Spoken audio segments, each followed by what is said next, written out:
Bem-vindos a mais um episódio do podcast Ideias a Contracorrente.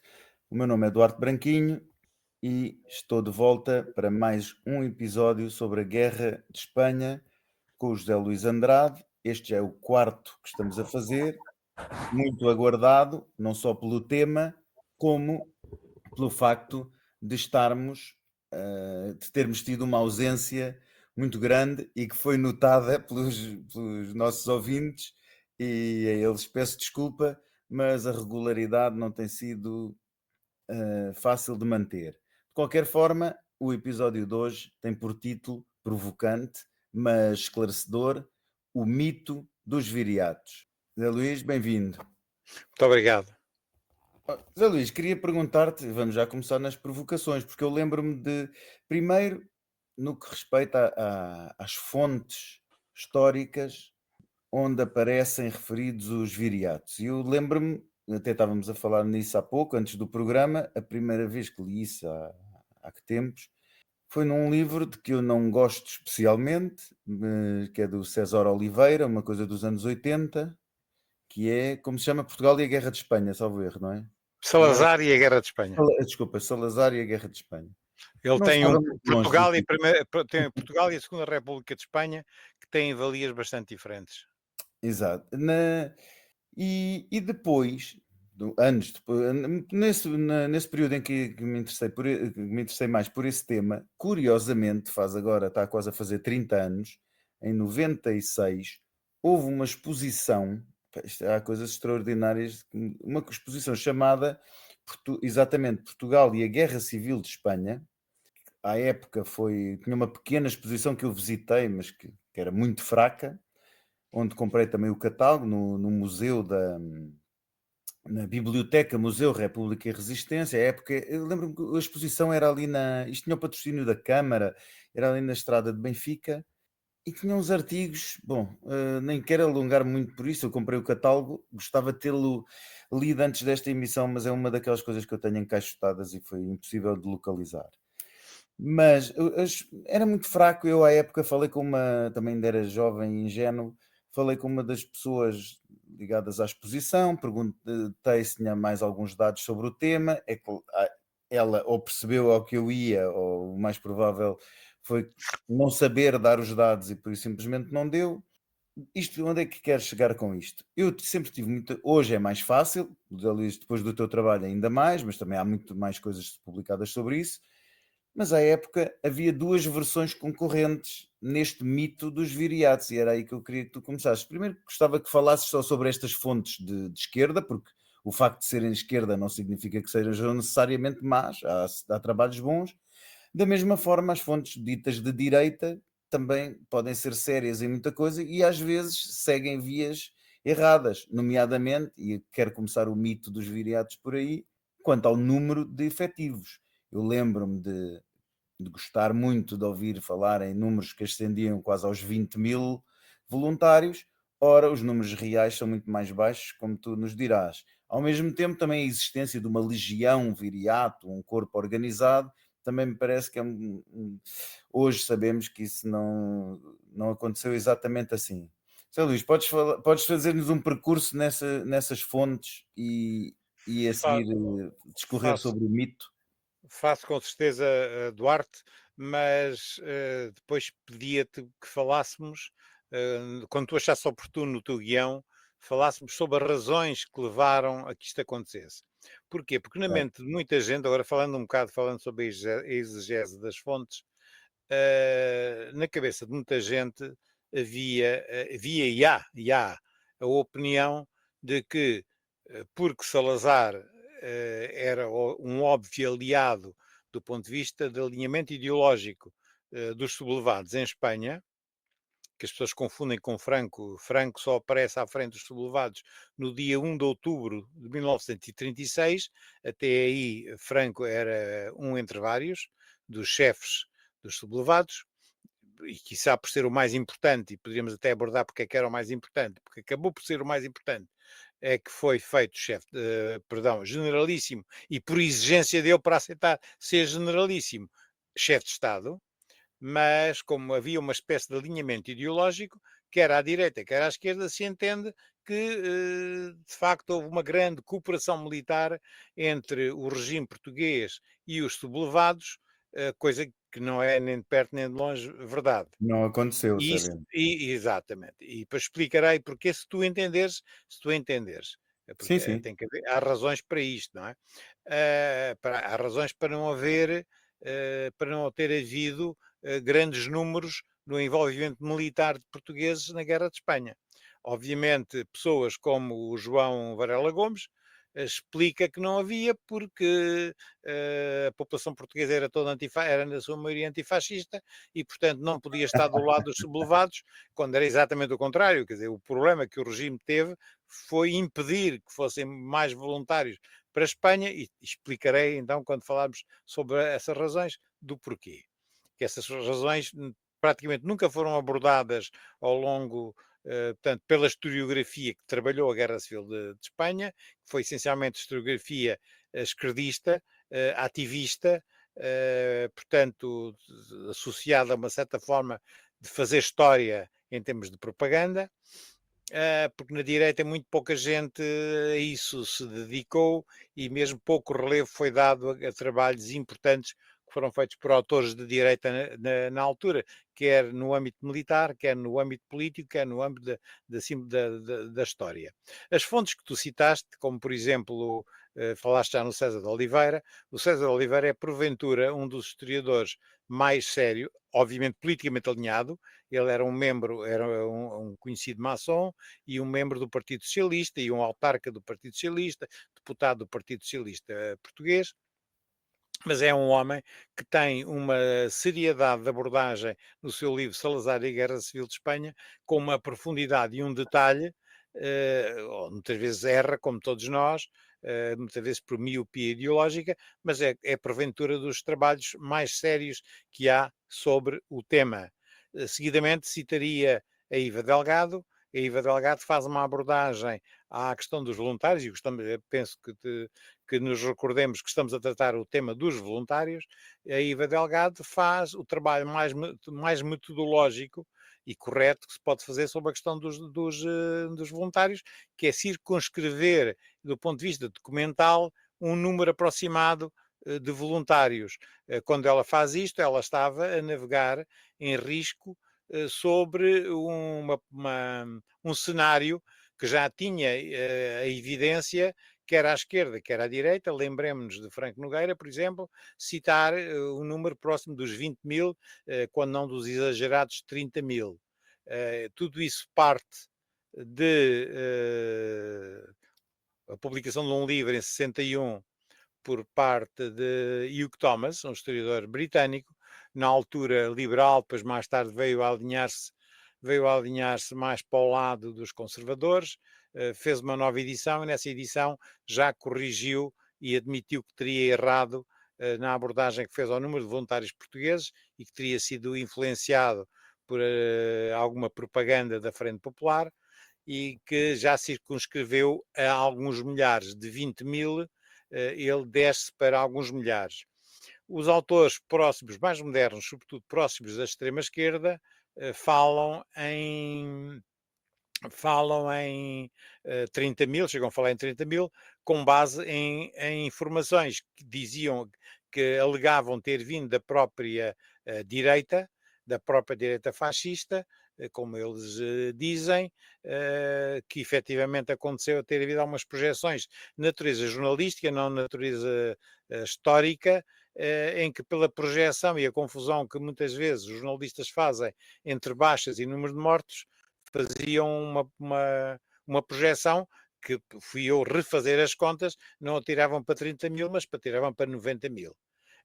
Isto Bom, é um célebre artigo do Augusto Castro, que fala nisso e, portanto, que é um disparate, obviamente, completo, porque, à partida, o exército português, na altura, tinha 24 mil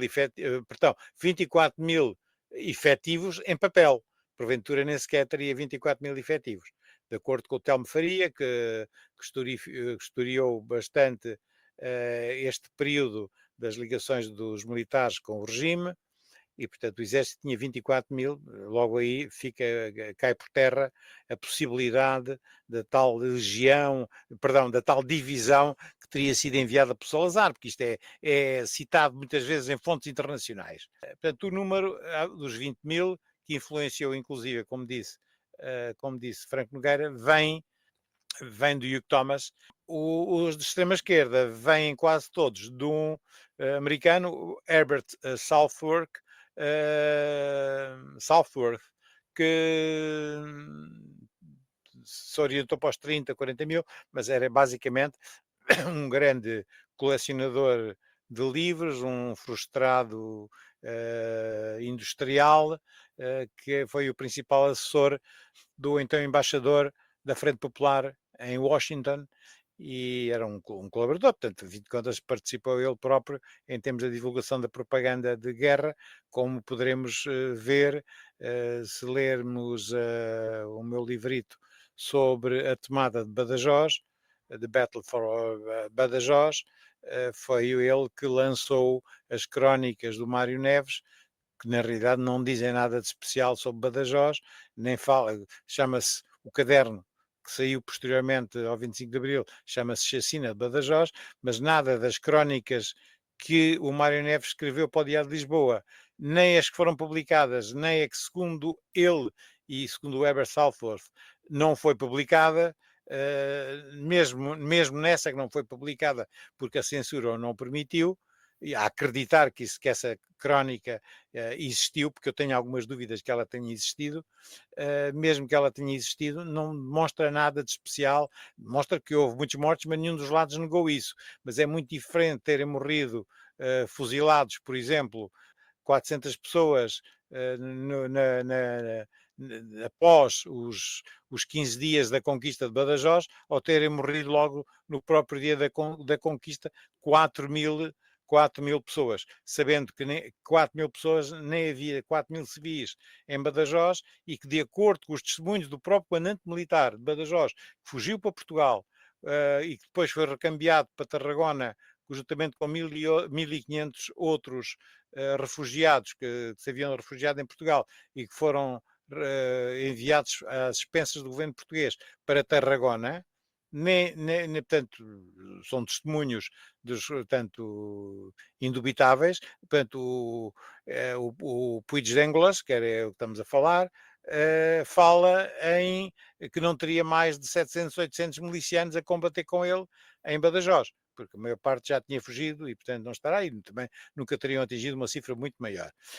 Portanto, esses números têm que ser vistos com extremo cuidado e, sobretudo, procurar sabê-los em detalhe e os porquês de como é que foram surgindo. Temos que fazer aqui um esclarecimento. Nunca se faz isto, mas eu vou já pela conclusão. Pelos meus trabalhos, pela minha investigação de arquivo e de recompilação dos dados presentes, não teremos passado nunca de uma intervenção portuguesa, de portugueses na Guerra Civil de Espanha, em mais de 7.500 pessoas, mais 5, menos 5%. Portanto, um valor com alguma precisão, mais ou menos 5%. Sendo que temos que descontar desses 7.500 os cerca de 2.000 mais 10 menos 10%. Eu agora não valeria a pena estarmos aqui a explicar estas ordens de grandeza do erro, mas eu podê-las ia explicar tecnicamente. Mas tem a ver com as fontes, com a credibilidade das fontes e com testemunhos efetivos, testemunhos dados por pessoas que participaram com eles. Esses cerca de 2.000 já lá estariam como profissionais na Legião Estrangeira Espanhola antes da guerra. A Legião Estrangeira Espanhola foi criada em 1921 e muitos daqueles militares, sobretudo soldados e cabos, esquerdistas, porque os outros tiveram um tipo de proteção diferente em Espanha, mas que, sobretudo, os soldados e os cabos que fugiram depois das revoltas ainda antes de 28 de maio. Ainda antes de 28 de maio. E, sobretudo, depois do 28 de maio, com a grande revolta de fevereiro de 1927, depois em 28 e em 31, muitos desses, em vez de acompanhar os seus camaradas de ideologia, nomeadamente os das minas de Rio Tinto, e terem ido trabalhar nas minas de Rio Tinto ou nas Astúrias, como tinham, enfim, uma experiência marcial do exército e também eram pessoas, porventura, mais dadas à vida militar, foram-se alistar na Legião Espanhola. E já estavam, portanto, no exército espanhol, nos quadros do exército espanhol, e tu sabes que a Legião Espanhola, em peso, com exceção de com exceção de 6 deserções, das quais 2 foram portuguesas, alinhou com os sublevados. Portanto, o exército profissional, que era a Legião Espanhola, alinhou com os sublevados. E, portanto, já haveria, desses 7.500, temos que descontar logo cerca de 2.000 que já lá estariam. Portanto, não foram voluntários para a guerra, já lá estavam. Já eram militares da Eram Legião. militares profissionais, portanto, já estavam na Legião. Há um livro, por exemplo, de um senhor de Vila Real, que se chamava Jomoal, e que se percebeu que era nacional sindicalista, e que alinhou totalmente, obviamente, com os sublevados, e que tem um livro interessantíssimo escrito. Eu fui legionário. Eu, quando comprei o livro, pensei que estava a falar de um legionário da Legião Portuguesa, mas não, era de facto a Legião Espanhola, e o livro termina em 35 com um relato das suas atividades e fala de pessoas, de apelidos, de portugueses que estiveram na Legião e da intervenção, e fala sobretudo da participação da Legião ao lado dos regulares de indígenas na revolta das Astúrias, para onde eles foram com o Diagué. Há muita gente que pensa que o general Juan Diagué, que era da Legião, mas não, o general Juan Diagué era um homem de regulares que só teve contacto de comando com a Legião Espanhola nas Astúrias, em 34, portanto, muito mais tarde, e que devia ser um general célebre na Guerra Civil de Espanha, por variedíssimas razões, até por se opor ao Franco, de quem era muito amigo, e opor-se sem razão no episódio da ida ou não a Toledo. Mas isso é outro assunto. Portanto, 2.000 portugueses já estavam de facto, de grosso modo, já estavam de facto antes da guerra. Portanto, resta-nos à volta de 5.000, mais coisa, menos coisa, em termos de voluntários. Os voluntários, os José voluntários vão Luís, para a mas Espanha. deixa-me interromper-te. Não deixa Deixa, de força, ser, e o programa temos é teu. que. Não, não, e temos que afirmá-lo aqui, porque não muitas, não é? Mas eu recebi algumas mensagens a dizer que, o- que a nossa análise é tendenciosa. Bom, no que toca à história, não sou naturalmente tendencioso. No que toca à política, acho que isso é óbvio que todos nós somos tendenciosos. Mas neste caso, depois de termos falado até no livro de César de Oliveira, os números que ele avança são à roda dos 6.000, logo. Sim, É um sim, sim, número sim. até Não bastante é 6 acertado. mil. Ele há uma altura em que ele É. diz à volta de 8.000 e que Ah, depois reduz para entre 6 a 8.000, mas ele à volta de 8.000, a Iva Delgado menos 4.000 e poucos, porque mandou fazer aquilo que poderia. Mandou dois lados. Pediu aos portugueses, servindo-se do facto, depois do 25 de Abril, de ser filho do general Delgado, mandou fazer um inventário, creio eu, essa gazua do pai lhe serviu para esse tipo de coisas, não é simples. Mandou fazer o levantamento aos espanhóis, da Legião Espanhola, Legião Estrangeira Espanhola, que lhe apresentassem o número que eles tinham como inscritos portugueses. É um número sempre inferior àquele que era o real, porque muitos da gente, quer os que já lá estavam antes, quer mesmo depois, porque eram menores, se inscreviam com nomes falsos. certo. Uns nomes falsos e nomes portugueses, outros nomes espanholados para fugir à nacionalidade portuguesa, para não terem consequências depois no regresso, se regressassem, como iremos perceber no fim, pelas razões políticas, que isto tudo foi assim. E portanto a IVA Delgado conseguiu apurar à volta de 4.000 e picos, portanto projetando um bocadinho para cima, à volta dos tais 5.000, portanto tudo isto começa a bater muito próximo, que não tem nada a ver com as invenções dos 20.000, nem sequer portanto, os 8.000 se aproximarão, porque os 8.000 não contam com os que já lá estavam, que é uma Exato. realidade, Bom, que César de Oliveira passa um bocado ao lado, passa a um lado, e obviamente a IVA Delgado aborda, mas não dá importância porque creio que é da ordem das 200, e não, que é bastante maior, pelas declarações da própria Legião, dos serviços administrativos, burocráticos da Legião, quer afirmações do Milhano Astray, que sempre teve uma boa ligação com Portugal, e o Milhano Astray chegou a falar em 4.000, eu creio que não era 4.000, embora os portugueses fossem a nacionalidade maior na legião estrangeira, seguida dos alemães e dos cubanos. Os cubanos e os alemães muito próximos, mas eram as nacionalidades mais maioritárias na legião estrangeira.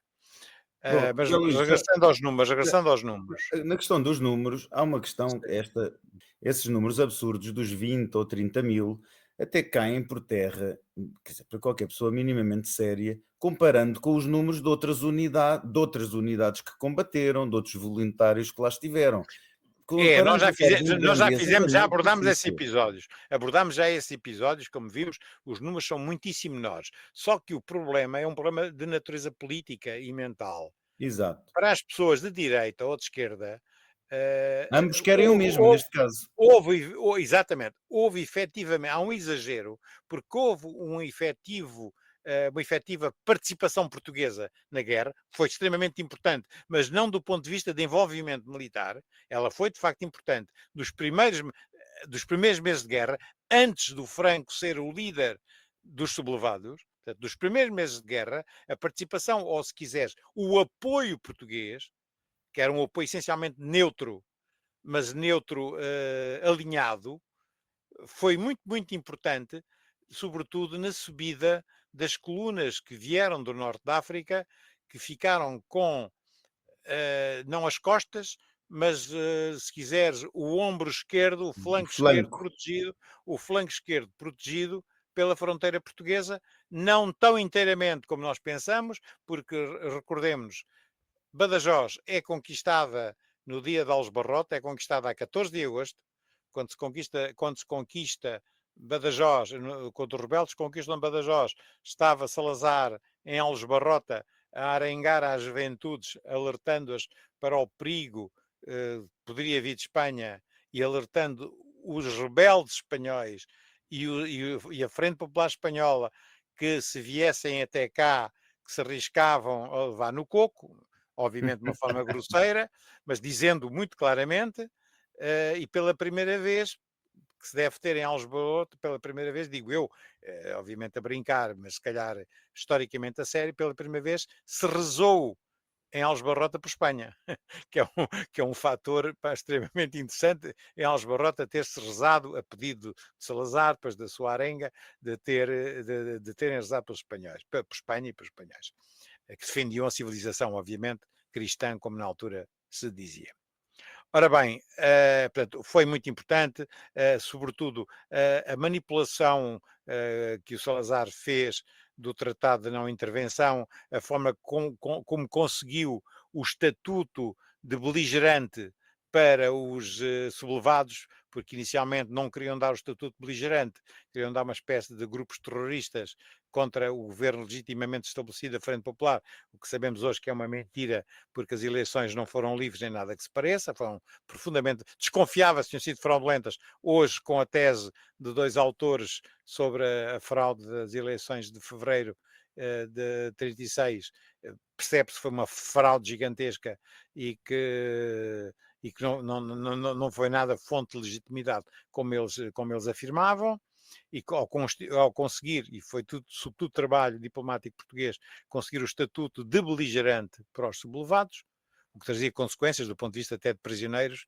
por exemplo, e outra coisa, conseguir que fosse, e isso conseguiu-se também, com contratorpedeiros portugueses presentes, o estatuto de Tanger, o Estatuto Internacional, como cidade internacional, cidade aberta de Tanger fosse conseguido, para que não estivesse a servir, como se serviu nos primeiros dias, de refúgio aos navios da Frente Popular, que a partir dali tentaram bombardear quer Ceuta, quer Algeciras, já na Península Ibérica, para impedir o tal atravessamento das tropas profissionais, legião estrangeira e regulares indígenas de Marrocos para a Península Ibérica, que era o segundo corpo de Strike Force dos sublevados, que tinham o outro a norte, que eram os recatés de Navarra, sob o comando do general Mola. Isso é um assunto já diferente. Sobre os números ficaríamos por aqui, portanto, não são os 20 mil, não são os 30, nem muito menos os 30 mil. Há um sujeito, depois mais tarde, o historiador espanhol mais recente que esteve aqui, e inclusive o arquivo, esteve na Embaixada de Espanha em Portugal nos anos, penso que 80, e que o arquivo histórico-militar até publicou um texto dele, eivado de algumas curiosidades e verdades, mas outras muitos erros de natureza histórica, e que continua a repetir a ideia dos 20 mil, que foram chamado Madroñedo, de apelido, continua a repetir os erros de Hugh Thomas, que o Hugh Thomas corrigiu ainda no princípio dos anos 60, numa reedição que ele fez sobre a Guerra de Espanha. Agora, Muito bem. outra parte do mito. Sim, sim. Desculpa. Não, ia continuar com isso, porque tu ainda há pouco falaste na ação do Estado português, mas aqui, como é que a parte do mito, no que respeita à criação de uma legião viriato, e era Sim, isso que eu gostava de que falasses, como é que afinal se claro. chegou a um corpo de voluntários portugueses? Havia uma ideia do homem que mais mexeu nisto, e mais entusiasmo ganhou, que era um antigo sidonista, tinha sido um quadro importante na União Liberal Republicana, um homem chamado Jorge Botelho Muniz, e que era o principal fundador do Rádio Clube Português, e portanto, a partir da plataforma, portanto, era um miliciano, penso que na altura tinha capitão, e que tinha participado, por exemplo, numa ação de desembarque no Machico, na Madeira, quando da revolta da Madeira, portanto, no princípio dos anos 30, portanto, em 31, quando em 31 se dá a revolta da Madeira, foi o Jorge Botelho Muniz, foi um dos militares, penso que tenente na altura, e que participou no comando dos que desembarcaram no Machico e tomaram conta do Machico com grande facilidade. Portanto, era um homem enérgico e que se afastou da União Liberal Republicana de Cunha Leal, de quem se manteve sempre amigo, mas que o fez porque achou que a lealdade dele estava para com o país e não estava para com o partido, portanto afastou-se do partido e passou a ser uma figura importante dentro do regime. E o Jorge Botelho Muniz, na qualidade de ativista, chamemos, do Rádio Clube Português, da ação com o Rádio Português, que sugere a criação de uma unidade portuguesa à semelhante do que tu sabes que aconteceu com os irlandeses, com os franceses, com os romenos, e que nós E daqui já falámos. falámos sobre isso. Aliás, há um autor importante, na altura falámos, que o Sylvain Roussillon, que corrige também os números, e portanto há números à volta dos 8 mil, portanto à volta dos 7 mil, muito próximos de facto da realidade, portanto o que é um bom sinal, porque é um autor credível e que escreve bastante sobre o tema, o Sylvain Roussillon, que nós não falámos, falámos de gente da extrema-esquerda, creio que já falámos do Christopher Houghton, os franceses como o Guy Hermé, que dão números disparatados e coisas disparatadas, como eu creio que te disse, são pessoas pouco credíveis, que em por cima dizem que Salazar mandou fuzilar 2 elementos do Comitê Central do Partido Comunista Espanhol que haviam regressado do México para a Espanha por aqui e, portanto, não tinham sido fuzilados. O gajo o sujeito ignorava que em Portugal não havia pena de morte e que não havia fuzilamentos, como houve de facto na guerra. Portanto, há quem pense que, portanto, aliás, isso está escrito, mas isso fontes portuguesas. Salazar matou com as mãos dele quando ele estava, obviamente, em Santa Combadão a tomar o pequeno almoço, matou alguns dos marinheiros da revolta dos marinheiros de 8 de setembro de 36, mas isso são as fontes históricas que são papadas completamente nas Wikipédias para uma parte das pessoas que nós sabemos, olha, dos comentadores, dos Jonês e das Jonetes que falam nas televisões, e portanto, e Sim, falam mas com grande, isso. com grande sabedoria, e as fontes são essas. Pronto. Agora, a unidade, portanto, a constituição de da unidade primeiro foi travada por razões políticas pelo próprio regime, por Salazar, Exato. concretamente, e depois já explicarei mais à frente, se me des licença, porque é muito rápido depois Sim, sim. explicar isso, mas não agora. Agora desviámos um bocado do nosso rumo. Mas os próprios possíveis potenciais interessados, ou seja, os portugueses, a unidade era para ser constituída com portugueses já em combate, que já estavam nas unidades. Portanto, a ideia surge mais tarde. É uma ideia que surge já em 37, portanto, não surge logo em 36, surge já em 37.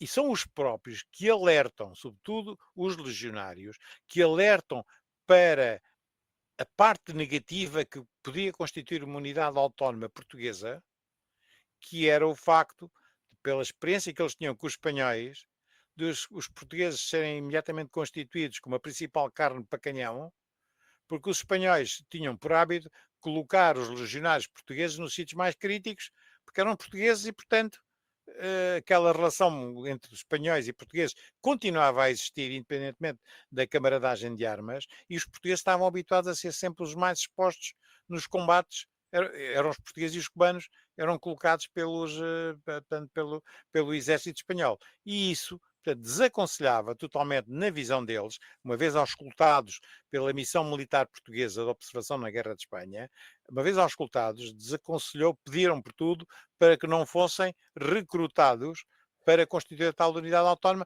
e que o melhor era estar como estavam, distribuídos por várias unidades e, portanto, nada concentrados, para que não pudessem ser utilizados estaticamente pelos espanhóis como carne para canhão.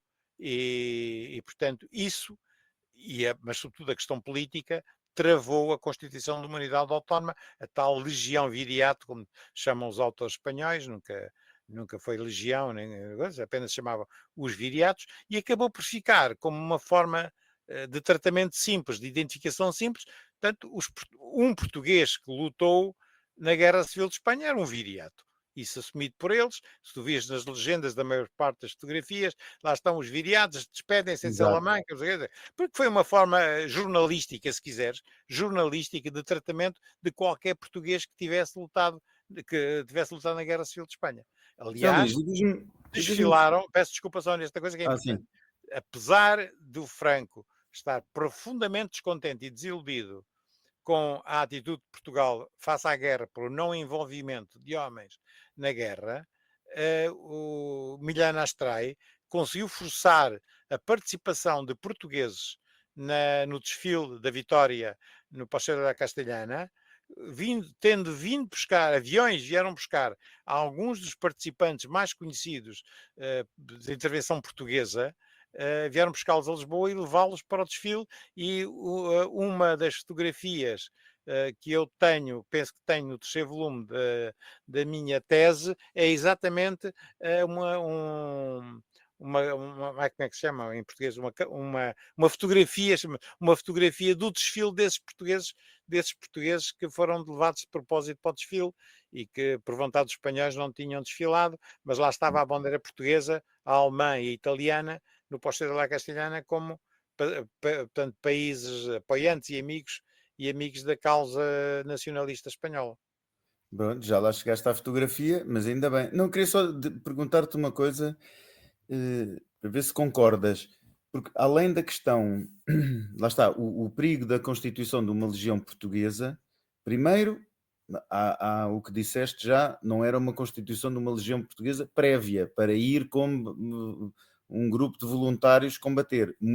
Muitos já lá estavam. Além do perigo de vida, até neste caso, acrescido de poderem ser usados como carne para canhão, havia também uma questão que penso que militarmente é complicada, porque se já tens vários combatentes devidamente integrados em unidades, estar a retirá-los a essas unidades e constituir uma unidade própria se calhar não era a melhor opção durante a guerra, concordas? Concordo inteiramente, mas foi isso que fez o outro lado. O outro lado, a Frente Popular, fez isso e retirou cerca de 400 a 500 militantes, sobretudo ligados ao Partido Socialista, mas alguns de origem anarquista, juntou-os para uma operação sobre Portugal. Eu já agora falo, era o chamado Plano Lusitânia, concentrou-os em 38, concentrou-os no sopé dos Pirineus, na Catalunha, e tentaram constituir uma unidade de 500 portugueses, o Plano Lusitânia, Plano L, para lançar para lançar em Portugal, em Troia e em Peniche, portanto, ao redor de Lisboa, para tentar levantar o povo português, acreditavam eles, o povo português em armas contra o regime do Estado Novo, ao mesmo tempo que havia um plano do general Vicente Rojo, porventura o melhor general, apesar de graduado, o melhor general espanhol da Frente Popular, que era católico, a propósito, o Vicente Rojo, para lançar de Madrid, do exército do centro. Nós não podemos esquecer que, apesar, e fazemos muita gente faz essa confusão, e já vi muitos militares fazerem essa confusão. É verdade que Madrid estava cercado, muito próximo, por forças dos sublevados. Mas a verdade é que a fronteira da Frente Popular chegava a 90 quilómetros de Portugal. A Frente Popular, praticamente até ao fim da guerra, pelo menos até 2 meses do fim da guerra, isto é, janeiro, fevereiro, a guerra acaba formalmente em 1 de abril, dia das mentiras, mas acabou mesmo no dia 1 de abril, mas até fevereiro, em São Benito, portanto, a 90 quilómetros, São Benito fica a 90 quilómetros, Mérida fica a 60, 60, 70, São Benito fica a 90 quilómetros da fronteira portuguesa, o que em termos militares, pá, sobretudo com os meios mecanizados que na altura já tinham, era um instante enquanto eles apanhavam Badajoz, que não tinha qualquer espécie de proteção, porque os rebeldes nunca tiveram forças suficientes para ocupar eficazmente todo o território, como as missões militares portuguesas puderam auscultar e sentir, e portanto, num impulso a partir de Madrid, portanto, a partir de Dom Benito, estavam no instante na fronteira, chegavam à fronteira a Elvas, e que, com um levantamento triunfal aqui em Portugal, portanto, com o povo levantar-se em força contra o regime, era-lhes fácil entrar em Portugal e estender, portanto, a guerra a Portugal. Isso foi, apesar da maior parte dos constituintes serem comunistas, isso foi travado por 3 vezes, foi um plano que foi tentado 3 vezes, e foi travado 3 vezes pelos consultores soviéticos, porque Stalin tinha a ideia que se Portugal entrasse na guerra, os ingleses também entrariam, e ele sentia-se ainda não preparado para enfrentar a Inglaterra e, por outro lado, estar de olho nos alemães, com quem, como tu sabes, tinha o pacto Ribbentrop. Molotov-Ribbentrop, que durou até 41, mas que não estavam profundamente desconfiados dos alemães, não é? E, portanto, por um lado tinham o olho no burro e o outro nos ingleses, que eram os ciganos, não é? E tinham nos ingleses, e portanto Stalin, eles tinham muito pouca ginástica intelectual e estavam ainda muito ligados aos clichês dos tempos da Primeira Guerra Mundial, e achavam que se Portugal fosse atacado, os ingleses intervinham e, portanto, generalizava-se a guerra e eles não se sentiam preparados. Portanto, de certa forma, Stalin foi o grande aliado de Salazar, portanto, nessa prova, portanto, e é a prova daquilo que foi a política de Salazar, que eu vou deixar para o fim, como disse, que justifica o porquê de não ter havido uma intervenção militar séria de Portugal na Guerra Civil de Espanha, eu dir-lo-ei no fim, mas que justifica como a estratégia assente por Salazar foi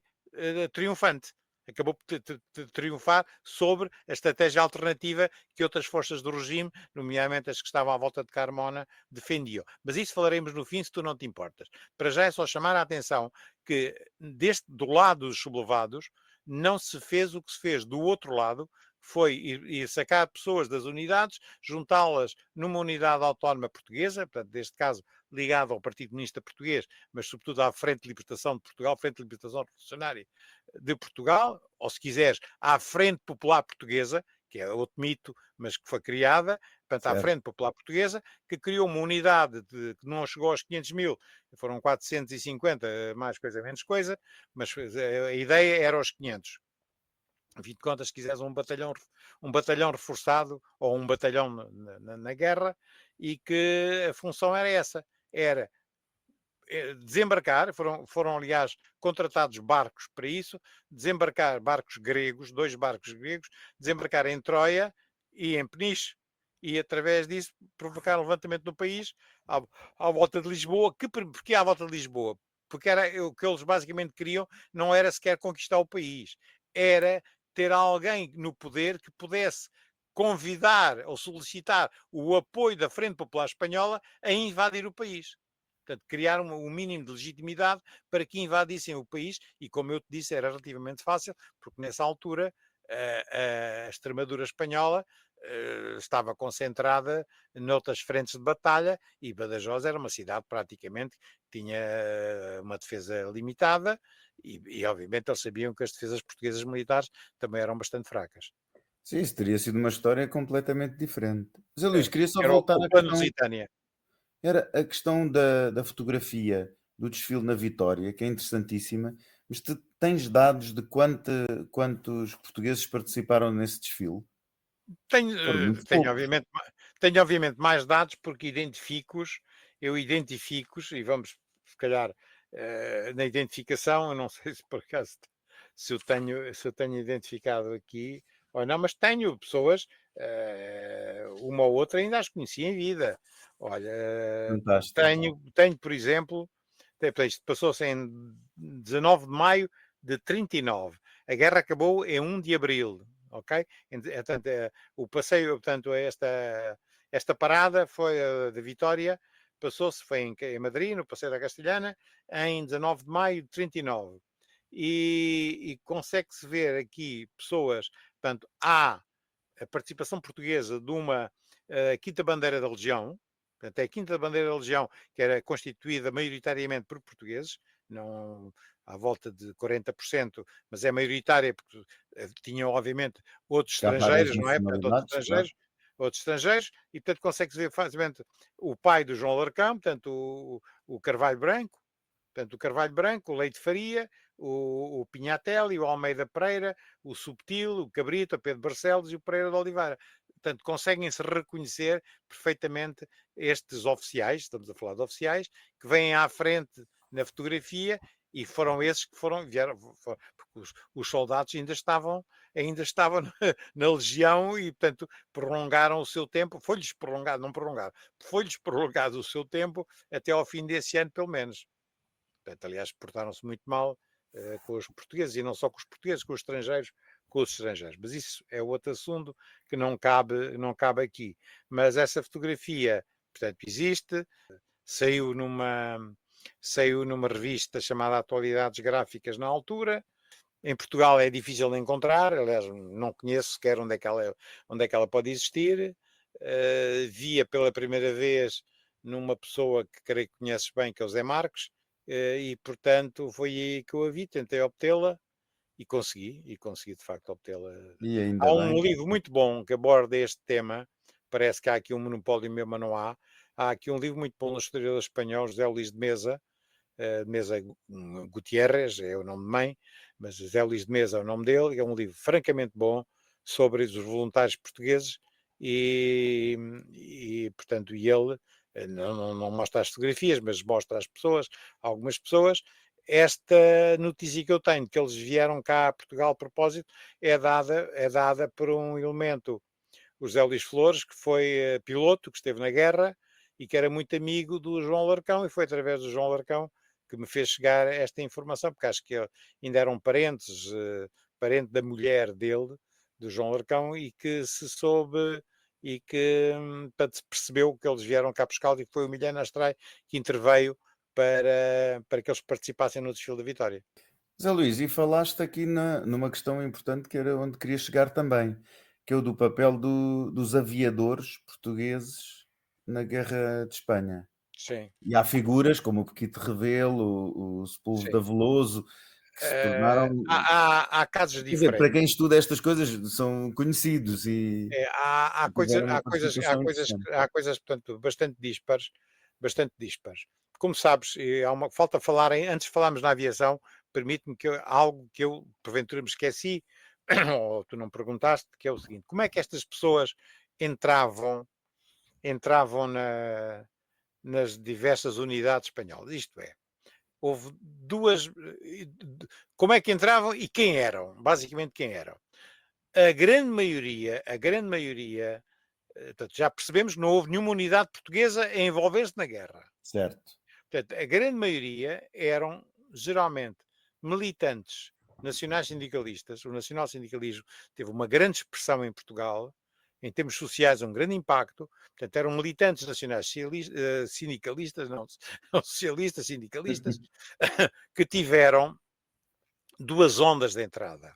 Houve uma onda que foi a primeira logo, e que seguiram o líder no seu primeiro, no seu exílio de 35, 1935, com o falhanço da golpada de Mendes Norton. Mendes Norton era um marinheiro, um comandante da Marinha de Guerra, que era nacional sindicalista, mas que o Rolão Preto conseguiu arranjar ali uns acordos quando era para dar pancada no Estado Novo. Aquilo valia tudo e, portanto, até anarquistas se juntaram, e até alguns comunistas, que parece que falharam, se juntaram ao levantamento de Mendes Norton. Foi um falhanço total, houve a repressão e muitos militantes tiveram que fugir e exilar-se em Espanha, para evitar ser presos. É desse grupo de exilados de 35, depois do golpe falhado de Mendes Norton, que saem os primeiros voluntários a inscreverem-se e começam por se inscrever na Falange, na chamada primeira linha, que eram as milícias da Falange Espanhola de La Hons, por uma questão, se quiseres, de fraternidade ideológica. Certo. Depois aparece um grupo de gente até com um bocadinho de meios. Estes eram pessoas que não tinham meios em geral, pessoas com um bocadinho de capacidade de movimentação, ou como diria o nosso querido amigo Rodrigo Emílio, com margem de manobra, para se deslocar para Navarra, que era para Navarra, e para Andaluzia, que eram os dois principais centros na altura, juntamente com o norte da Catalunha, mas isso estava afastado, digamos, aqui de Portugal, para se juntarem ao Requeté. O Requeté era a milícia neocarlista, ou a milícia da comunidade tradicionalista. E foram umas centenas. Aliás, eu estudei os arquivos do Falconde. O Falconde era um asturiano. Ai, que estupidez! Era um andaluz. Ele era ali da zona de, creio que, entre Sevilha e Huelva. Era um andaluz que era o chefe da comunidade tradicionalista espanhola, e portanto, e que estava em Navarra, que era a sua grande concentração, era em Navarra. E eu estudei o arquivo, e o arquivo do Falconde mostra que ele tinha muitos agentes em Portugal. Muitos agentes, sobretudo junto à fronteira, ou seja, havia bastante simpatizantes do Requeté aqui em Portugal, que é uma realidade que nós penso que desconhecíamos. E o arquivo está cifrado, mas estão lá também as chaves de código, portanto aquilo é muito giro de analisar. O arquivo encontra-se na Universidade de Navarra e é muito giro de trabalhar e de perceber quem são as pessoas, tentar descobrir em Serpa, em Mourão, em Elvas, em Porto Alegre, em Castelo Branco e por aí, portanto segue a fronteira até em Torres Vedras. E portanto há um sujeito que eu encontrei referenciado no arquivo e que depois está ligado à morte do Sanjurgo, em Cascais. É um senhor É chamado incrível. Tavares, que era o Tavares das maçanetas, que tinha uma pequena fábrica de maçanetas, que era de Torres Vedras. Como sabes, o avião que o veio buscar aterrou ali próximo de Santa Cruz, no aeródromo de Santa Cruz, próximo de Torres Vedras, antes de ir à Alverca e de fazer a ida também ao Guincho. e aquele célebre desastre na Quinta da Marinha. Bom, mas passando isso, havia, portanto, recaté. Depois foram principalmente para a unidade que podia aceitar estrangeiros. Um português, formalmente, não podia alistar-se no exército espanhol, como é óbvio. Certo. Sim, óbvio. Sim. Só podia alistar-se numa unidade do exército espanhol, que era exatamente o Tercio de Extranjeros. E é no Tercio de Extranjeros que todos os voluntários anónimos, portanto, e os nacional-sindicalistas, mas sobretudo qualquer anónimo, qualquer José Luís Andrade ou Duarte Branquinho, que se quisesse inscrever e que não tivesse ligações ou nacionais sindicalistas, não sei, ia, obviamente, inscrever-se nos chamados bandeirín de enganche da Legião, que foram inclusive estabelecidos. Aí está uma colaboração do governo português, clandestinamente permitiu que houvesse um bandeirinho de enganche aqui em Lisboa, embora na realidade tivesse a referência de que funcionava em Badajoz. Pronto. Certo. Mas foi isso. E a primeira onda é pós-falhanço em 35 do Mendes Norte. Depois há uma segunda onda, que é a própria guerra, que gera o movimento de solidariedade de muitos portugueses que vão, na minha terra, em Danha Nova, imensos foram alistar-se para a Espanha, e não era pelo dinheiro, porque o outro lado pagava muito melhor. A Frente Popular, que era onde estava o dinheiro, onde estava o ouro, pagava muitíssimo melhor. Do lado de cá, os sublevados pagavam a crédito, inclusive com empréstimos que fizeram aqui na Caixa Geral de Depósitos, no Banco Tota, no Banco Espírito Santo, o equivalente ao Espírito Santo. E, portanto, eram pessoas que iam solidários mesmo com a causa e que iam para a Espanha. Já vimos as quantidades depois todas somadas. E há uma terceira onda. Essa onda é a onda, novamente, dos nacionais sindicalistas, que em 38 vão como voluntários para a Guerra Civil de Espanha.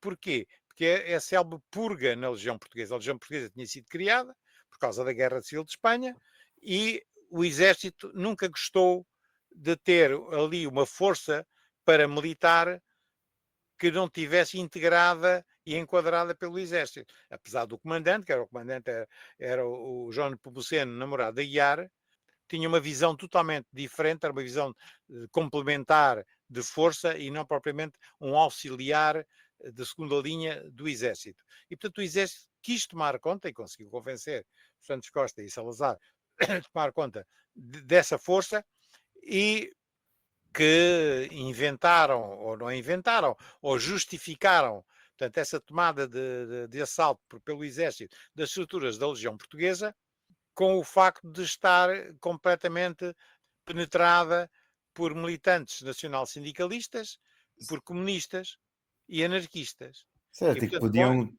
podiam com depois essa, fazer um golpe de Estado. exatamente, exatamente. E, portanto, o que era mais ou menos, não a questão do golpe de Estado, mas que era mais ou menos verdade, essa penetração existia. E, portanto, houve uma coisa que tem sido muito calada, no Luís Farinha fala nisso, o Costa Pinto, não me recordo se fala ou não, mas que foram centenas de prisões, os documentos estão na Torre do Tombo, e portanto não estou a inventar nada, e que centenas de prisões, cerca de 800 a 900, talvez 800 seja um número razoável, foram presos pelos governadores civis do país e que de nacionais sindicalistas, a quem passado alguns dias ou semanas de detenção lhes foi dado a hipótese de, se quisessem, podiam ir, se quisessem ir para a Espanha.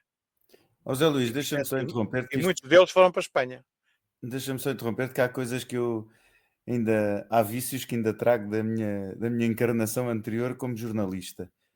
Quando falas de Luís Farinha, estás a referir-te a um trabalho académico sobre a Legião Portuguesa. E quando falas Exatamente. do António Costa Pinto, estás a Desculpa, referir-te à sim. tese dele sobre Exatamente. os camisas azuis. Isto é só para Exatamente. facilitar a vida a quem Não, nos eu ouve. só tenho a agradecer porque obviamente, pronto, nós não estamos a falar para um meio de historiadores, estamos a falar para pessoas, pronto, e normais, e eu peço desculpa de facto deste vício e agradeço-te, portanto, a Olha, e os correção. nossos aviadores? Isso é que. Já vamos, acabamos já. Portanto, essa é a segunda onda, é em 38 e é uma onda grande, como vimos, de algumas largas centenas Sim. que vão para lá. Outra forma, e agora vamos chegar aos aviadores, outra forma de entrada de portugueses na parte combatente da Guerra Civil de Espanha é como as missões militares portuguesas de observação em Espanha. A missão militar, portanto, que foi comandada inicialmente por Raul Esteves.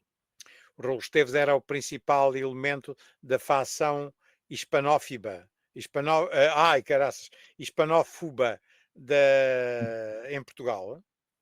Tinha sido o autor do estudo técnico, logo no início, antes ainda, no tempo da monarquia, vê bem, enquanto jovem tenente de engenharia, do estudo de enquadramento histórico-político havia de servir de base à constituição da Legião Portuguesa. Foi um trabalho publicado na Revista Militar por parte de Raul Esteves.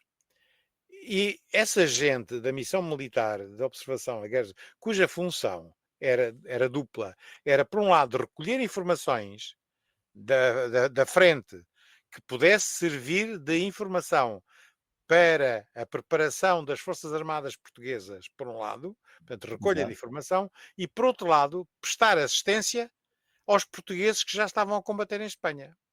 E era constituído por oficiais voluntários. E muitos desses oficiais voluntários quiseram alistar-se, saíram da sua função de observadores e quiseram alistar-se no combate. A maior parte, tal como os outros civis, a hipótese foi-lhes dada via Legião Estrangeira Espanhola, como era evidente.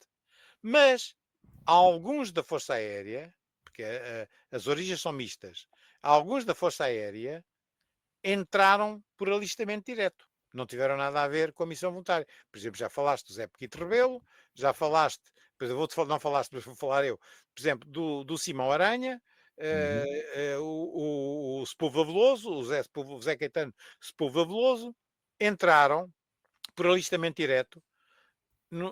Destes quatro, por exemplo, tal como aconteceu com o Ribeiro de Faria, que não entrou pela missão militar, alistou-se diretamente na Legião Estrangeira.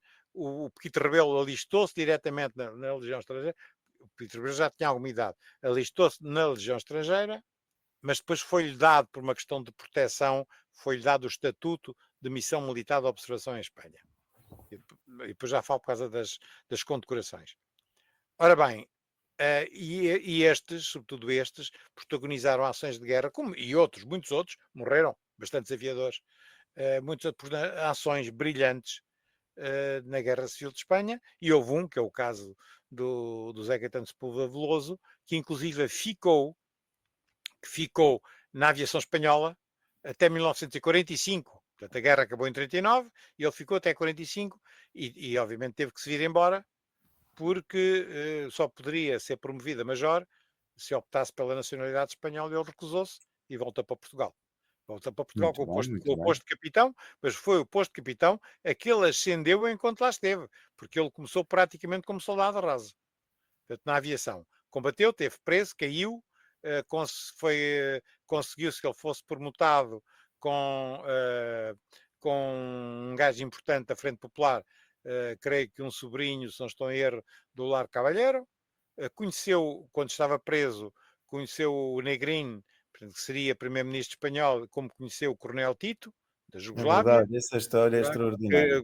porque não há traços da passagem do Tito, ao contrário do que se pensa, pela Guerra Civil de Espanha. Ele tem uma ligeira passagem por Espanha, creio que de uma semana e meia, e no sul dos Pirineus, na zona da Catalunha, e logo por sorte ou azar, acaba por cruzar-se com o preso Sepúlveda Veloso, que era apresentado como uma prova de que os portugueses estavam envolvidos e não sei Exato. mais, aquela coisa. Já sabes, percebes? Já conheces o esquema.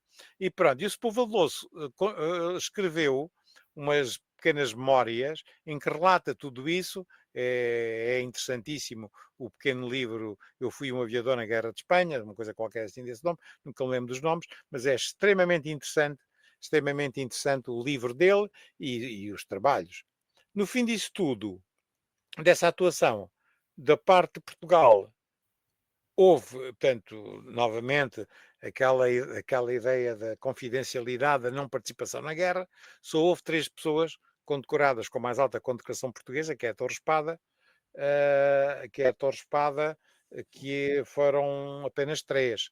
O primeiro foi o Jorge Botelho Muniz, ainda em junho de 36, logo penso que foi em junho, julho de 36, não, teve que ser em julho, qual junho? Que estupidez, que estupidez.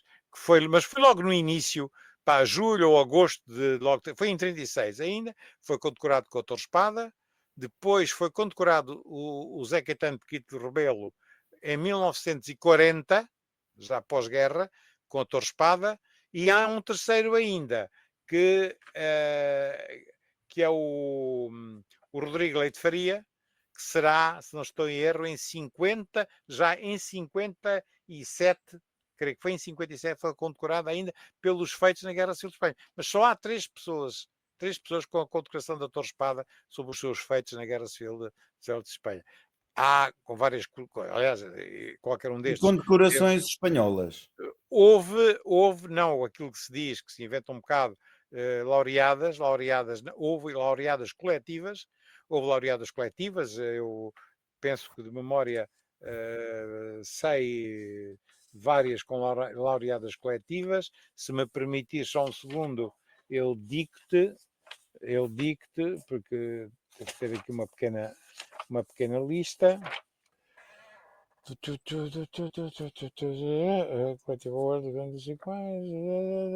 Portanto, com a medalha militar, houve medalhas militares individuais, é uma alta condecoração espanhola, a medalha militar, portanto, houve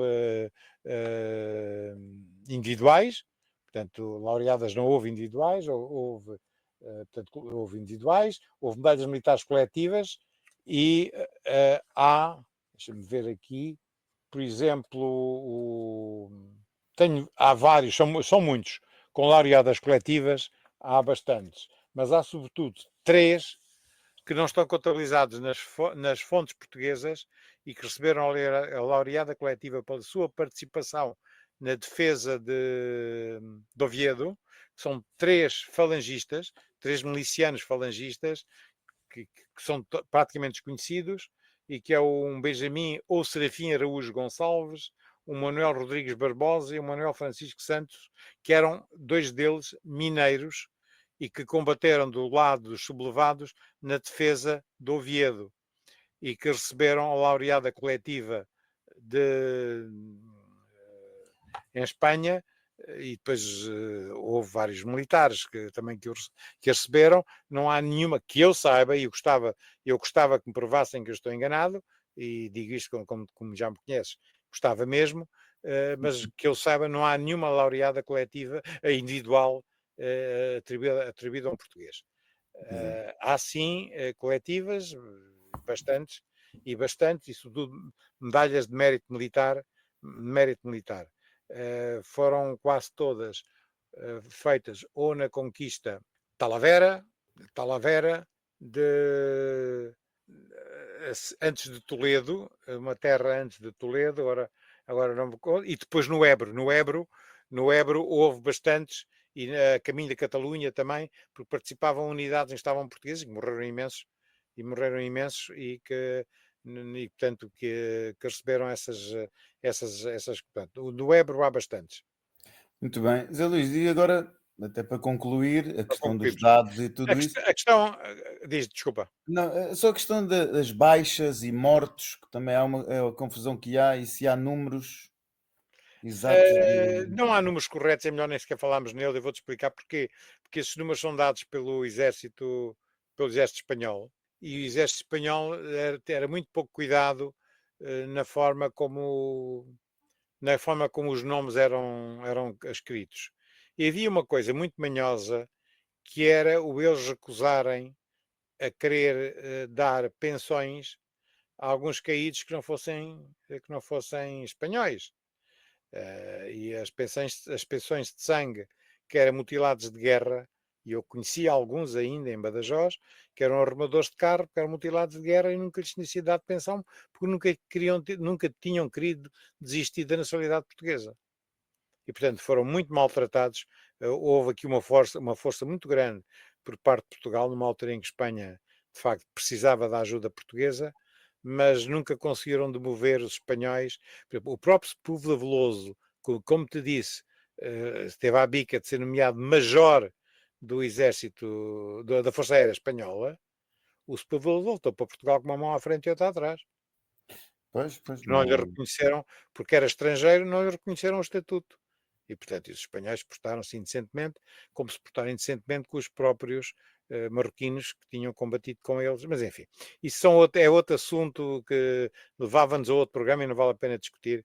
E não vale a pena discutir. Vamos agora, se quiseres, terminar com a questão. Exatamente. As baixas foram tão elevadas como as dos espanhóis, eventualmente menos do que as dos marroquinos, estou a falar em termos percentuais, como é óbvio, mas foram bastante elevadas e dependia muito das operações em que estavam envolvidos, em que havia portugueses envolvidos.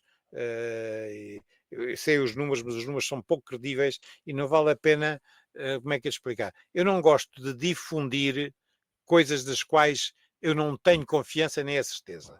Pode ser que um dia, eu também, se me perguntasses aqui há 10 anos sobre isto dos viriatos ou sobre a participação portuguesa, a minha ideia é totalmente distinta. É a ideia que têm as pessoas, que tinha havido uma grande participação e não sei o que Sim, bem. sim, mudou E, muito. obviamente, depois de estudar, percebi que não era assim.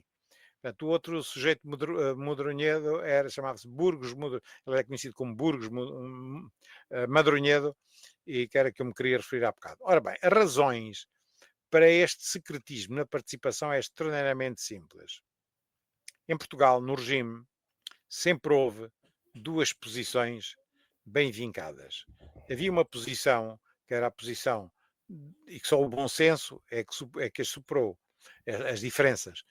O Telmo Faria, que é um historiador, o historiador Telmo Faria, trabalha muito bem isto e tem um livro interessantíssimo chamado Debaixo de Fogo e que faz a historiografia detalhada destes tempos iniciais dos anos 30. O Carmona e a sua gente, portanto, as pessoas que eram aqueles militares conservadores que tinham triunfado no 28 de Maio, muitos deles ligados aos velhos livres pensadores, quando tinham passado com algumas iniciações pela maçonaria, portanto, tinham esses princípios, defendiam, eram profundamente nacionalistas e defendiam que estavam portanto, os perigos eram igualmente vindos de Espanha, igualmente o vírus vermelho, a contaminação pelo vírus vermelho da Frente Popular, que era visto como os vermelhos, o Partido Comunista, a ascensão do Partido Comunista, como simultaneamente o chamado perigo espanhol tradicional da geopolítica Exato. portuguesa. E valorizavam-no por igual. Qual era a abordagem que eles queriam fazer à questão da guerra? Era não participação da guerra ou eventualmente participação a ver como as coisas corriam. Eles acreditavam quase todos que os sublevados iam perder rapidamente face ao que tinha acontecido com a Sanjurjada em 32 e, portanto, defendiam a criação de um exército de 500 mil de homens. Reparemos que Portugal tinha um exército de 24 mil homens e mesmo assim não eram todos, era no quadro, Sim. em papel. Do outro lado estava Salazar e os seus colaboradores, como por exemplo o capitão Fernando Santos Costa, que chamavam a atenção, e conhece o estilo do Salazar, que dizia, bom, os senhores é que sabem, os senhores é que são os donos do regime, foram as vossas baionetas que conquistaram o regime, então os senhores é que mandam. Mas eu quero-vos alertar para uma coisa, se calhar 500 mil de homens pode não chegar para confrontar quem ganhar, sejam os vermelhos, sejam os nacionalistas, pode não ser suficiente, mas mais importante do que isso, nós até podemos constituir um exército capaz de nos defender face a um exército invasor espanhol triunfante, mas eu quero-vos alertar. Podemos não cair militarmente, mas podemos cair pela bancarrota. Porque não temos dinheiro para constituir um exército de 500 mil homens. Porque não é só 500 mil homens, é 500 mil homens, é o equipamento, é o treino, é não sei quais. E, Toda a portanto, logística, e, sim. portanto, Salazar defende uma política em que íamos, portanto, primeiro, continuar a apostar na Marinha. A Marinha estava a ser desenvolvida, quer pela ditadura nacional, quer pelo Estado Novo, estava a ser desenvolvida a Marinha. Porquê? Porque a Marinha permitia a ligação com o ultramar. A Marinha permitia, em caso de invasão, a fuga das entidades legítimas do Estado, como aconteceu com a Rainha Dona Maria e o filho Dom João VI, que fugiram para o Brasil. Portanto, Salazar tinha isso sempre bem presente e focou várias vezes. E, por outro lado, tínhamos que contar com a Aliança Britânica e outras alianças, nomeadamente a nossa participação na Sociedade das Nações, para garantir que se tivéssemos forças que resistissem pelo menos 72 horas, nós podíamos apelar à intervenção desses aliados.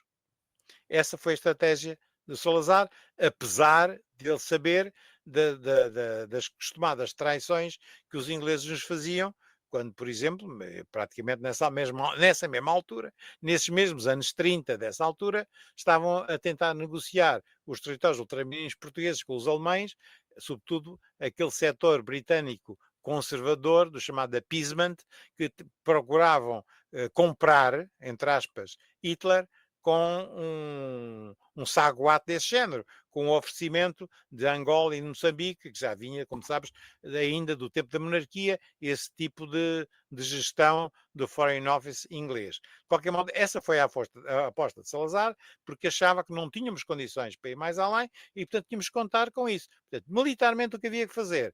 Havia que criar uma força, que foi a Legião Portuguesa, em 37, uma força que sossegasse a retaguarda, preparar uma striking force capaz de acudir a pontos críticos e previamente definidos da fronteira e enfrentar ameaças de pequeno, médio nível e confiar no poder da aliança com os ingleses. E quando eu digo que Stalin foi o verdadeiro, foi o grande aliado, a seu saber, de Salazar, foi porque foi essa tese de Salazar que se mostrou triunfadora quando aquilo que eu disse há bocado, quando a fronteira da Frente Popular esteve sempre a menos de 90 quilómetros da fronteira portuguesa e nunca houve uma intervenção no sentido de chegarem a Portugal.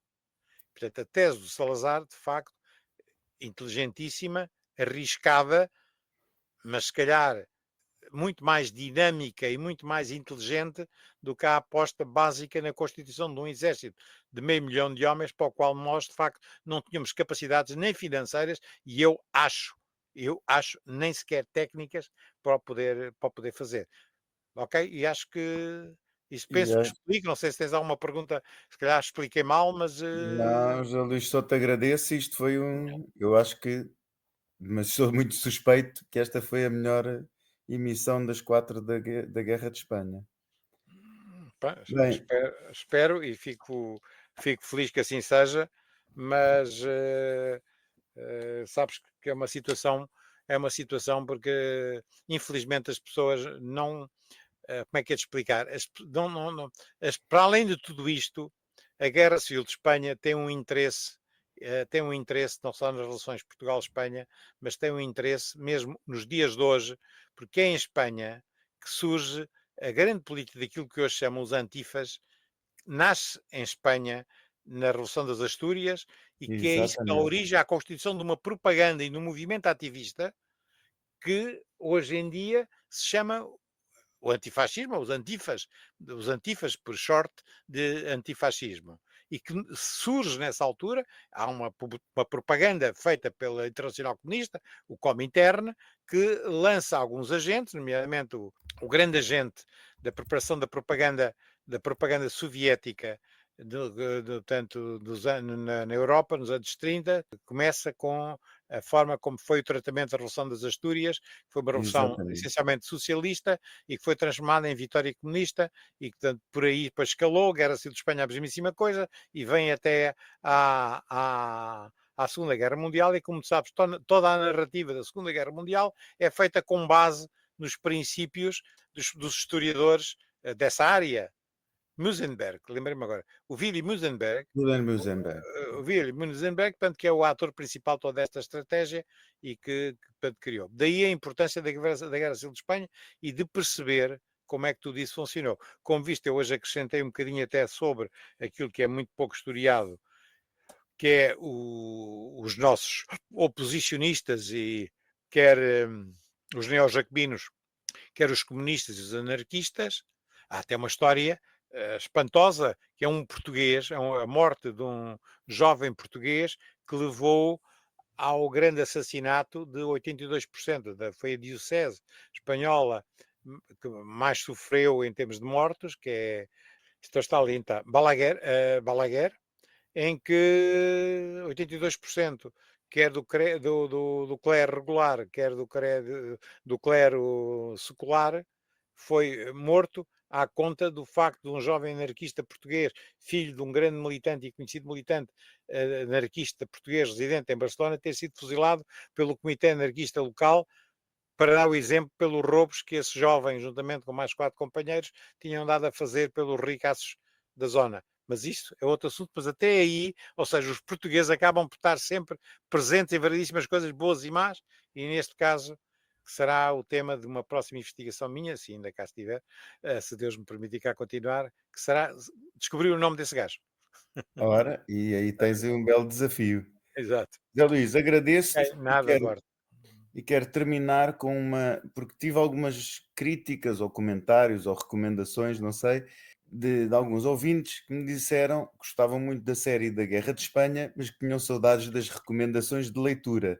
Eu disse, bom, eu sempre achei que, neste caso desta série, as recomendações de leitura estão dentro do programa, mas desta vez, José Luís, faço-te uma surpresa e vou sugerir o teu último opúsculo que me ofereceste há dias e que se chama Era Salazar Fascista e que Ponto de acho interrogação, atenção. que interrogação, exatamente, e que é